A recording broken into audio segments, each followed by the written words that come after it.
Hi, I'm Dr. Crystal Green Brown. Most of you know me as Dr. Chris, author of the #1 best-selling book, Visual Prayer: How to Create a Spiritual Vision Board.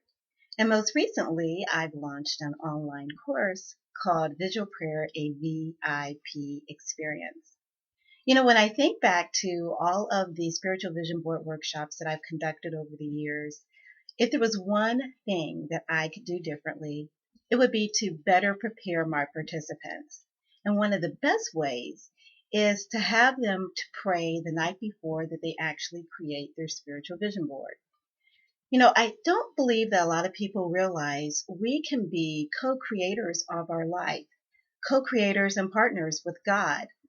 All God wants is the very best for his children. We can align ourselves with his goals, his plans, and his purpose for our life if we just simply ask him for guidance. So, that night before you create your spiritual vision board, I would suggest that you simply ask God to guide you, to provide you with spiritual enlightenment so that you have a better idea of what it is that he specifically wants to do with your life. So the next day, when you're going through those magazines and you're selecting images that best represent your goals, visions, and plans, there should be a spiritual as well as an emotional connection to those images. So you don't want to just select images that you are gravitating to.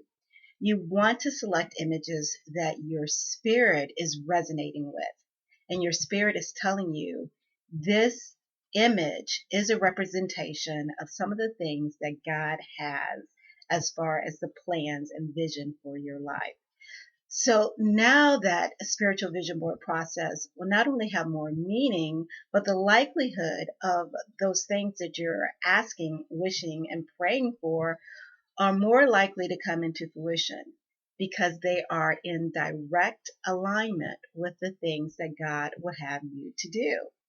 Additionally, when you're selecting those or creating those verbal statements, affirmations, mantras, motivational statements, you'll be able to develop them a little bit more clearly and specifically because you have already asked God for guidance.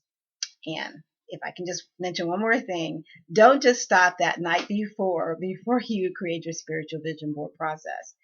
Remember that you want to stay in the spirit and you want to pray without ceasing. So even afterwards, you want to continue to stay in alignment with God and all the great and wonderful things that he has in store for you. So I hope this tip has been helpful and that you have a better understanding of how you can prepare for your spiritual vision board. As always, stay blessed.